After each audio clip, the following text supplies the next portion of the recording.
Hello students. आज के lecture में हम लोग डिस्कस करने जा रहे हैं time period of a mass attached with a spring, यानी कि हम एक ऐसे सिस्टम का टाइम पीरियड कैलकुलेट करेंगे जिसमें एक स्प्रिंग से कोई बॉडी जिसका मास m है वो अटैच्ड है। तो टॉपिक को हम लोग क्या कहेंगे? वाइब्रेशंस और oscillations of a loaded spring, massless loaded spring. क्यों? क्योंकि हम लोग इसमें स्प्रिंग के मास को कैलकुलेट नहीं करते हैं, स्प्रिंग के मास को हम लोग यहाँ पर इग्नोर या निगलेक्ट करके चलते हैं। इसलिए इसको हम लोग क्या बोलते हैं? टॉपिक को vibrations of massless loaded spring. Okay, तो ये टॉपिक हमारा है। तो रिजल्ट्स हमारा जो है वो क्या निकालना होगा हमें? 2π√m/k, where m is a not a mass of spring, it is a mass of body which is attached with a spring, जो स्प्रिंग से अटैच्ड है। अब कैसे रिजल्ट आएगा? तो रिजल्ट्स लाने के पहले सबसे पहले हम लोग इसमें डिस्कस करेंगे कि जो बॉडी का मोशंस है जो अटैच्ड है स्प्रिंग से, ये SHM परफॉर्म कर रहा है या नहीं। कौन सा SHM? लीनियर SHM है या नहीं है। तो सबसे पहले हम लोग इसको लिए क्या करेंगे? कंडीशन फर्स्ट, हमारे पास एक स्प्रिंग है। What type of a spring? What is the property of a spring? Spring should be massless, means very very small mass होना चाहिए स्प्रिंग का, और ये हाईली इलास्टिक स्प्रिंग होनी चाहिए। There is a very high value of elasticity of the material of spring। तो सबसे पहले let's consider you have a rigid support, ये रिजिड सपोर्ट हो गया, और इस रिजिड सपोर्ट से आपने क्या किया? एक मासलेस और हाईली इलास्टिक स्प्रिंग को इस तरह से आपने अटैच कर दिया किसी रिजिड सपोर्ट से। तो this situation is called age relaxation situation of spring. ये स्प्रिंग की रिलैक्सेशन सिचुएशंस है, और इसमें हम लोग इस स्प्रिंग के लेंथ को L कंसीडर कर देंगे। The length of spring is L, it is a saturated है लेंथ स्प्रिंग की इस समय, means there is a not elongations. अब हम लोगों ने क्या किया? सेकेंड सिचुएशंस में क्या हुआ कि इसी स्प्रिंग से हमने इसके लोअर एंड से, there is a lower end of spring, इस लोअर एंड से एक m मास की बॉडी को अटैच्ड कर दिया। Mass of a body whose mass is m is attached with the lower end of spring, then there is a elongation will produce, spring gets elongate and elongation is a x। कितना elongation हो गया spring के length में? Let's consider x। और हमें मालूम है जैसे ही elongations क्रिएट होगा स्प्रिंग के लेंथ में m मास की बॉडी को अटैच करने पर जस्ट क्या क्रिएट होगा? एक रीस्टोरिंग फोर्स क्रिएट होगा, because spring has a highly elastic, और हाईली इलास्टिक होने की वजह से जस्ट एक इलास्टिसिटी क्रिएट होगी, और इस इलास्टिसिटी की वजह से इसमें क्या क्रिएट होगा? एक रीस्टोरिंग फोर्स क्रिएट होगा which is always directed opposite along the elongations। जो elongations के हमेशा क्या होगा? अपोजिट डायरेक्शंस में होगा। तो if elongation is x, then restoring force is shown by F equal to -kx। ये कॉन्सेप्ट कहाँ से आया? रिस्टोरिंग फोर्स जो होता है वो हमेशा डायरेक्टली प्रोपोर्शनल किसका होगा? elongations का होगा, but direction is opposite. x is produced downwards, then direction of force is upwards, so they are in opposite directions and we will use negative sign to represents this concepts। तो F equal to क्या आ गया? -kx आ गया, and body mass m है तो weight कितना होगा? mg। weight will work vertically downward and restoring force will work opposite to the weight, and there is a not a motion। यहाँ पर कोई भी मोशन नहीं आया है। Spring gets elongate, extension will produce, but there is a not a motion। यहाँ कोई motions नहीं है। what a meaning of this statement? there is a not motion means body is in a equilibrium conditions। ये जो पूरा system है वो equilibrium conditions में है, और मैकेनिक्स में हम लोग पढ़ते थे कि जब भी कोई सिस्टम इक्विलिब्रियम सिचुएशंस में होगा तो नेट वैल्यू ऑफ फोर्स क्या होगा? 0 होगा। It means in this situation there is a no net force, body पर टोटल अप्लाई होने वाले नेट फोर्स की वैल्यू 0 है। और अगर हम इसको एक मैथमेटिकल अप्रोच देने की कोशिश करें या मैथमेटिकल अप्रोच दें तो क्या रिजल्ट आएगा हमारा? F नेट, इसको हम लोगों ने F डैश कह दिया। तो there are two forces F plus mg, और उस समय जो F डैश की वैल्यू है वो 0 है। F dash means net force, ये सिस्टम पर अप्लाई होने वाला नेट फोर्स है, और it is a 0। F equal to -kx plus mg, then mg will be kx। ये mg की वैल्यू आ गई। mg जो है kx के इक्वल टू है, मीन्स वेट और restoring force both are equal, and minus sign shows that they are always in opposite directions, वो हमेशा अपोजिट डायरेक्शंस में भी होंगे। तो mg और kx का जो रिजल्ट है वो इक्वल आ गया। इस सिचुएशंस में कोई मोशंस नहीं हो रहा है, इसलिए हम लोगों ने बॉडी पर अप्लाई होने वाले नेट फोर्स की वैल्यू 0 रखी। Now what we will do again? अब हम लोग क्या करने जा रहे हैं, अब हमने इस बॉडी को पुल्ड करके जस्ट रिलीज कर दिया। तो जैसे हम बॉडी को पुल्ड करके रिलीज करेंगे, there will be oscillation will produce. Body में क्या क्रिएट हो जाएगा, वाइब्रेशंस या ऑसिलेशंस प्रोड्यूस हो गया। और ऑसिलेशंस में हम लोगों ने किसी इंस्टेंटेनियस टाइम पर इस बॉडी की मैकेनिज्म चेक किया, तो हमें ये बॉडी जो है इस पोजीशंस पर दिखी। लेट करिए कि ये अपने नॉर्मल स्टेट से वाई सिचुएशंस पर बॉडी जो है वाई सिचुएशंस पर है, वरना इसका मतलब है कि क्या एक्स्ट्रा एलोंगेशंस क्रिएट हो रहा है, इस समय एक्स्ट्रा एलोंगेशन वाई क्रिएट हो रहा है। ओके, और ये पहले से इसकी नॉर्मल सिचुएशन से रिलैक्स्ड सिचुएशंस को हम लोग बोलते हैं। रिलैक्स्ड सिचुएशन से ये क्या सिचुएशंस थी, एक्स, तो मीन्स टोटल इलोंगेशन इसमें कितना हो रहा है, एक्स प्लस वाई हो रहा है। ओके, और अगर हम इसको फिर से एक बार मैथमेटिकल ट्रीटमेंट करें इसका, तो क्या रिजल्ट आएगा, what weight will be mg which will work always vertically downward and restoring force is a f। क्या गया रिस्टोरिंग फोर्स, जैसे वहां पर हमने f कहा था, इसको हम लोग क्या बोल दें, f1 कह दें।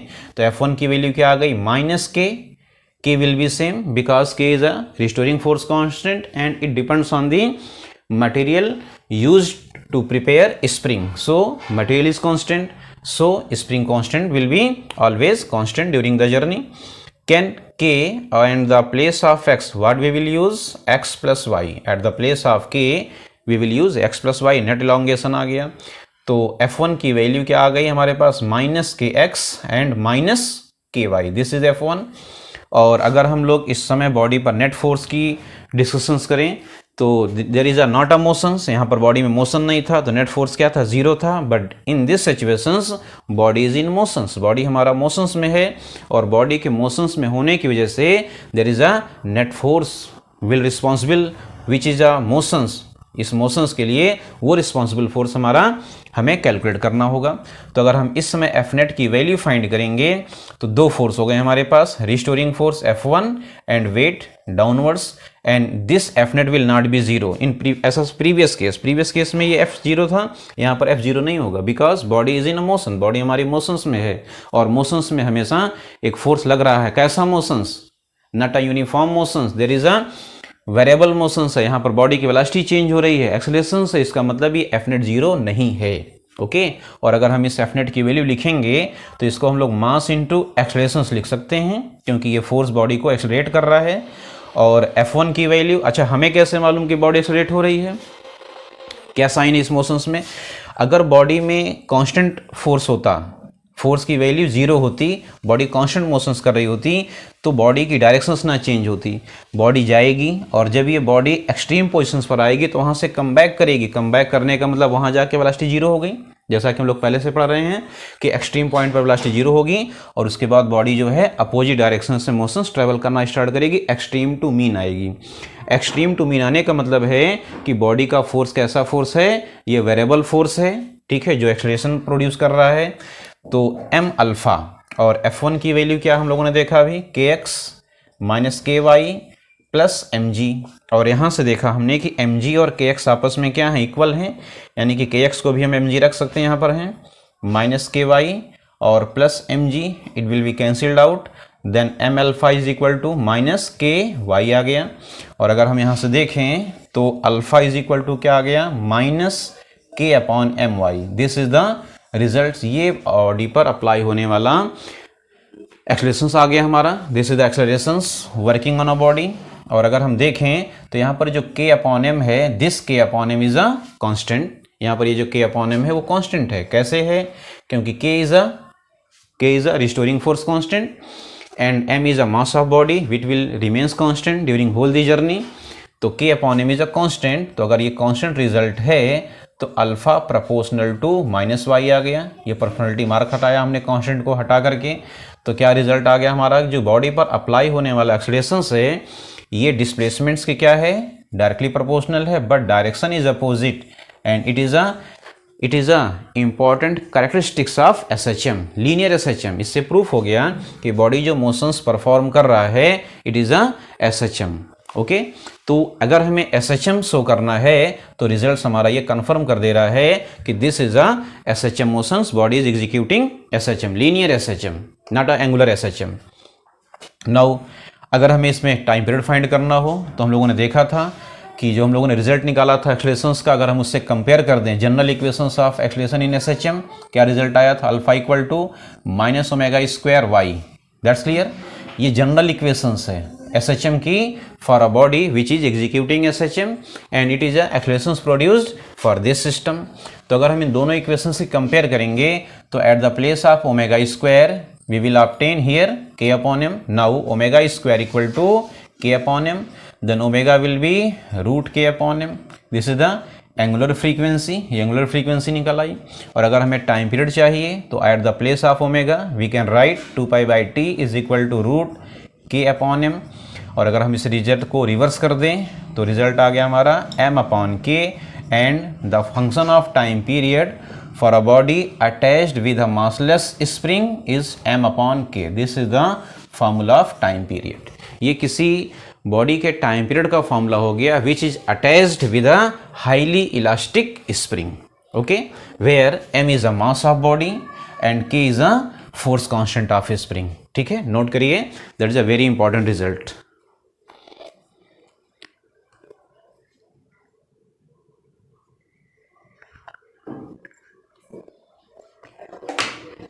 और अगर हम इसमें ज़रा सा और थोड़ा सा मैनिपुलेट करें रिजल्ट्स को और एनालिसिस करें तो क्या रिजल्ट्स आ रहा है अगर हम यहाँ से इस इक्वेशंस को यूज़ करें।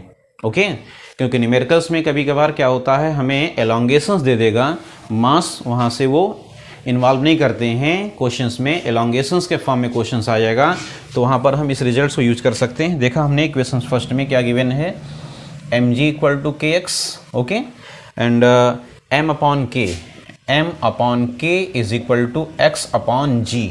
ओके, एलोंगेशंस दे दिया हमें है। जब हमने मास को अटैच किया तो उसमें स्प्रिंग की लेंथ में जो एलोंगेशंस क्रिएट हुआ वो x में मालूम है, और अगर हम इस रिजल्ट्स को ला करके यहाँ पुटअप कर दें तो फॉर्मूला हो गया 2/√m upon k means x upon G. तो अगर हमारे पास क्वेश्चन आ गया जिसमें मास वो इन्वॉल्व नहीं कर रहे हैं, मास की वैल्यू उन्होंने डिजिट जो है हिडन कर दी क्वेश्चंस में, एलोंगेशंस दे रहे हैं, तो हम लोग इस फार्मूले का यूज़ करेंगे उसी बॉडी के टाइम पीरियड को फाइंड करने में, where G is acceleration due to gravity, G equal to 9.8 हम यूज़ कर लेंगे। अगर ये नहीं गिवन है या जी गिवन होगी तो उस वैल्यू को हम लोग पार्टिकुलर वैल्यू रखेंगे और यहाँ से हमारा टाइम पीरियड कैलकुलेट होकर के हमें मिल जाएगा। ठीक है, नोट करिए। फिर हम लोग आगे देखते हैं कि कैसे कोई बॉडी ऑसिलेशन करेगा, उसका टाइम पीरियड क्या आएगा अगर उसको हम लोग कम्बिनेशन ऑफ स्प्रिंग से अटैच करते हैं। इसको नोट करिए।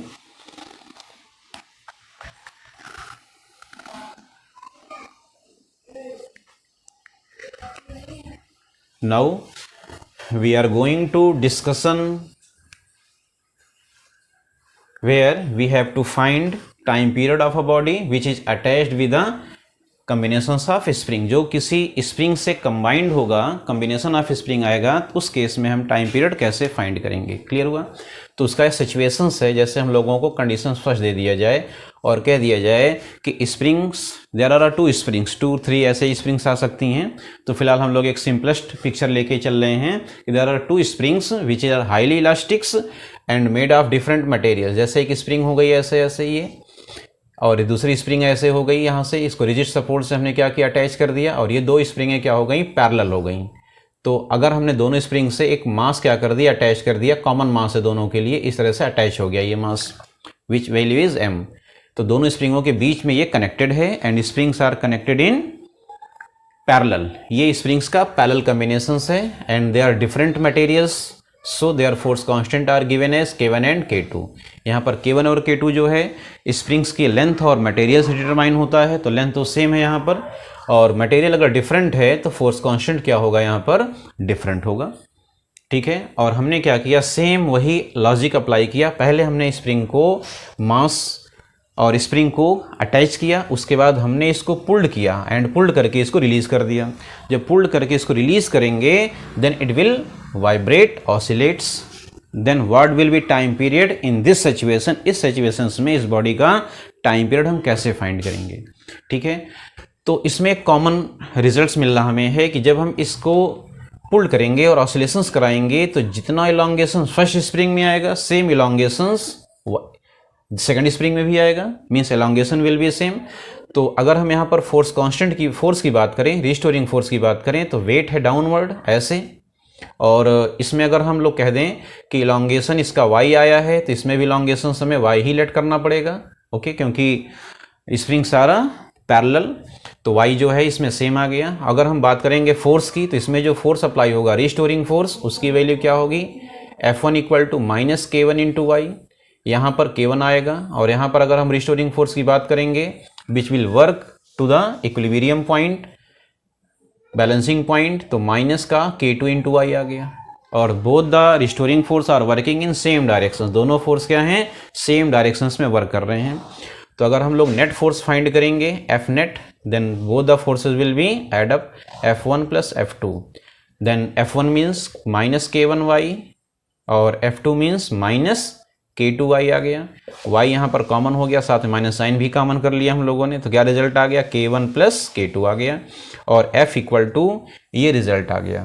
तो अगर हम लोग लास्ट टाइम के रिजल्ट से इसको कंपेयर करें, तो लास्ट टाइम का रिजल्ट क्या आया था, F equal to minus KY आया था, तो वहाँ पर रिजल्ट में क्या मिला हमारे पास, K रिजल्ट हमारा आ गया था, माइनस KY मीन्स यहाँ पर रिजल्ट हमारा K आ गया।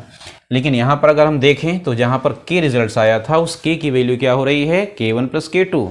अगर हम इस पूरे अरेंजमेंट को ट्रीट करें as a single spring, as a single spring treat करें, तो सिंगल स्प्रिंग से कंपेयर करने पर इस कंबाइंड स्प्रिंग का जो K मिलेगा वो क्या मिलेगा, K1 प्लस K2 मिलेगा। और अगर हम उसी लॉजिक से इसका टाइम पीरियड हम राइट करेंगे तो रिजल्ट हमारा आ गया 2 pi root m upon K। जहाँ पर एक सिंगल स्प्रिंग का K आ रहा था, यहाँ पर दोनों स्प्रिंग्स का K कंबाइंड होके मिल रहा हमें है, तो K की प्लेस पर क्या रिजल्ट मिलेगा, K1 plus K2। This is the time period of the body which is connected in this way between two springs which are connected in parallel arrangement. तो इस तरह से हमारा ये लॉजिक और ये रिजल्ट हमें मिलेगा, ठीक है। और अगर कहीं क्वेश्चंस में आ गया कि both the springs have same spring constant, दोनों स्प्रिंग्स के स्प्रिंग कांस्टेंट्स क्या हैं, सेम हैं, तो K1 और K2 को हम लोगों ने लेट कर लिया K, और उस केस में टाइम पीरियड हमारा क्या बन जाएगा, m अपॉन 2K, ओके। तो हमारा इस टाइम पीरियड का जो रिजल्ट है ये इस तरह से कन्वर्ट हो जाएगा इस फॉर्म में, नोट करिए इसको।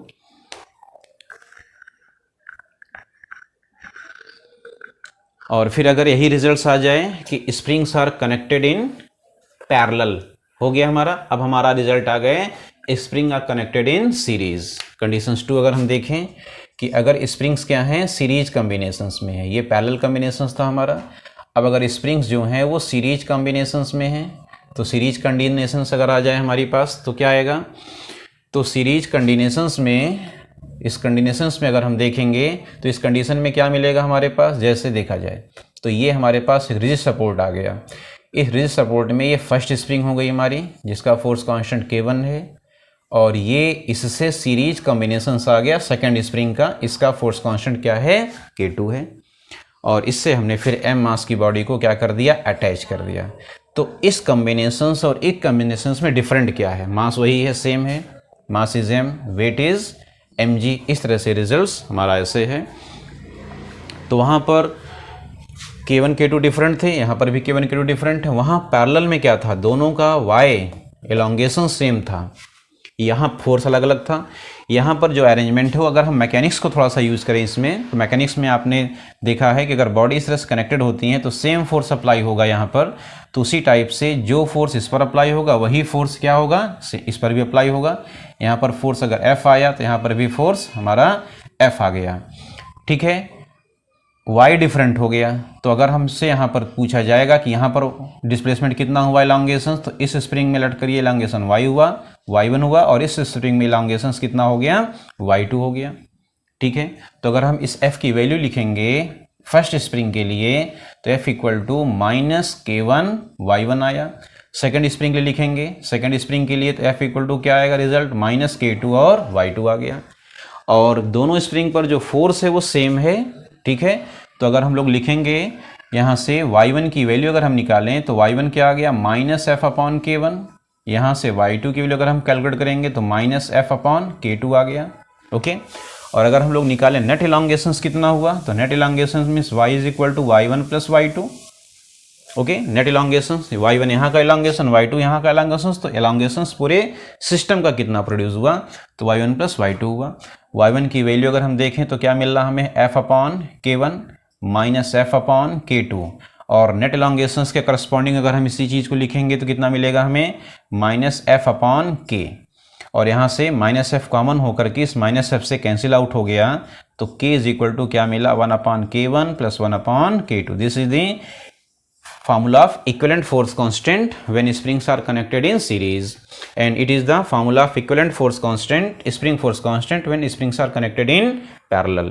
ओके, ये दो फॉर्मूले भी आपके बहुत इंपॉर्टेंट्स हैं।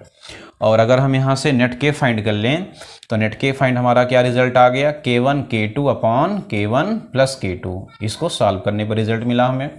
और अगर हम इससे टाइम पीरियड फाइंड करेंगे तो रिजल्ट क्या हो गया, 2 pi root m upon k, at the place of k क्या रिजल्ट आ गया, k1 k2 upon k1 plus k2 थी, ऊपर चला आया हमारा रिजल्ट। इस तरह से हमें ये फोर्स टाइम पीरियड का फॉर्मूला फाइंड आउट हो गया when there are two different springs made for different materials are connected in series combinations. तो हम इस तरह से ये फार्मूला अप्लाई करेंगे। क्लियर, नोट करिए इसको, ये फार्मूला बहुत ही इंपॉर्टेंट है। ये नीट के क्वेश्चंस में और AIPMT में भी इसके स्टैंडर्ड्स के काफ़ी क्वेश्चंस आते हैं, जहाँ पर आप डिफरेंट अरेंजमेंट दिया जाएगा स्प्रिंग्स का, तो आपको उसको वहाँ पर इस तरह से लॉजिक्स यूज़ करने होंगे। क्लियर है।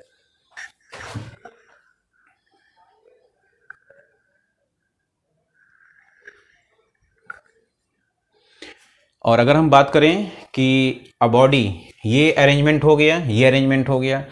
अब आपको अगर हम अरेंजमेंट एक पकड़ें, क्या इसमें हमारी एक बॉडी होगी m मास की, वो दो डिफरेंट स्प्रिंग्स के बीच में अटैच्ड है। ये कंडीशंस हमारा थर्ड कहलाएगा कि when body is connected, body is attached between two highly elastic springs, वहाँ का देखते हैं अरेंजमेंट कैसा होगा। और ये दो रिजिड सपोर्ट्स हो गए हमारे पास, ये कंडीशंस थर्ड हमारी कहलाएगी। जैसे ये रिजिड सपोर्ट हो गया, यहाँ से एक स्प्रिंग हमने अटैच कर दिया, और एक रिजिड सपोर्ट हमने यहाँ बना दिया, एक स्प्रिंग हमने यहाँ से अटैच कर दिया ऐसे, और इन दोनों स्प्रिंग्स के बीच में m मास की बॉडी को हमने अटैच कर दिया। Body is this a first spring, force constant is k1, second spring and force constant is k2।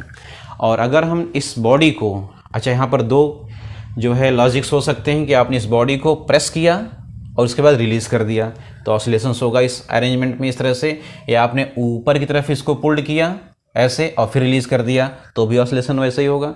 तो आपसे यहाँ क्वेश्चन चाहे जैसे आ जाए, आप K1 को अगर आप कंप्रेस करोगे तो K2 क्या होगा, स्ट्रेस्ड हो जाएगा, या K2 को अगर आपने कंप्रेस किया तो K1 हमारा क्या होगा, स्ट्रेस्ड स्प्रिंग कहलाएगा।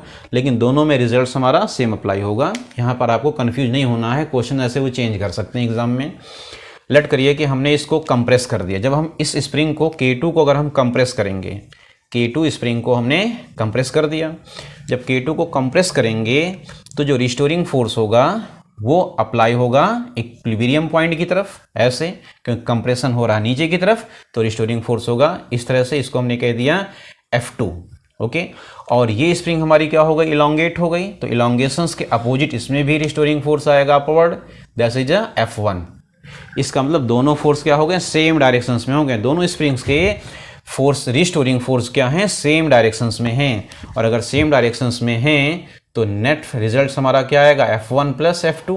और अभी हम लोगों ने देखा था कि नेट इलोंगेशंस अगर हम लोग y कहेंगे तो minus KY minus K1 Y1 अगर हम कहें, यहाँ पर ये जो रिजल्ट हमारा है KY आया, रिजल्ट हमारा है यहाँ पर K1Y, और यहाँ पर क्या आएगा रिजल्ट K2Y। Y सेम होगा दोनों में, Y कॉमन होगा, क्यों, क्योंकि जितना ये स्ट्रेच होगा उतना ही इलोंगेट होगा, तो इसका स्ट्रेचमेंट का लेंथ और इसका इलोंगेशंस का लेंथ दोनों क्या होगा, सेम होगा। इसलिए यहाँ पर Y हमारा कॉमन आ जाएगा, तो माइनस KY, यहाँ से माइनस Y कांस्टेंट हमारा है, ये K1 प्लस K2 रिजल्ट आ गया, कैंसलाइज हो गया, तो K इक्वल टू क्या आ गया रिजल्ट हमारा, K1 प्लस K2।